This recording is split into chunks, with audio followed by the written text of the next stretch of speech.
સુરતના ઘોડાદરામાં ખાખીનો ખોફ માત્ર 1000 રૂપિયાની લેતી દેતીમાં એક યુવકની હત્યા કરવાના ઈરાદે નીકળેલી હથિયારધારી ગેંગને સુરત પોલીસે ફિલ્મી ઢબે દબોચી લીધી છે। આ ઘટનામાં મુખ્ય આરોપી કનૈયા વિશ્વકર્માએ સચિન ચૌધરી નામના યુવકને હાથ ઉછીના આપેલા 1000 રૂપિયા પરત ન મળતા વિવાદ વકર્યો હતો। ઉશ્કેરાયેલા કનૈયાએ પોતાના સાગરીતોને ઘાતક હથિયારો સાથે સચિન પર હુમલો કરવા બોલાવ્યા હતા। જો કે ઘોડાદરા પોલીસની સતર્કતાને કારણે મોટી હોનારત ટળી ગઈ હતી। સોશિયલ મીડિયામાં વાયરલ થયેલા સીસીટીવી ફૂટેજમાં જોઈ શકાય છે કે પોલીસ કર્મીઓએ જીવના જોખમે ભાગી રહેલા આરોપીઓને દબોચી લીધો હતો। એક તબક્કે તો બાઇકે સ્લીપ મારી હોવા છતાં જાબાજ પોલીસકર્મી સીધો આરોપીના ખભે ચડી ગયો હતો અને તેને પકડી પાડ્યો હતો। આ ઓપરેશનમાં પોલીસે કુલ 7 આરોપીઓની ધરપકડ કરી છે, જેમાં એક સગીરનો પણ સમાવેશ થાય છે।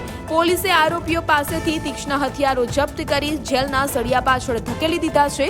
સુરત પોલીસની આ ત્વરિત કાર્યવાહીને પગલે ઘોડાદરા વિસ્તારમાં ભયનું વાતાવરણ દૂર થયું છે અને પોલીસની ચારે બાજુ વાહવાહ થઈ રહી છે।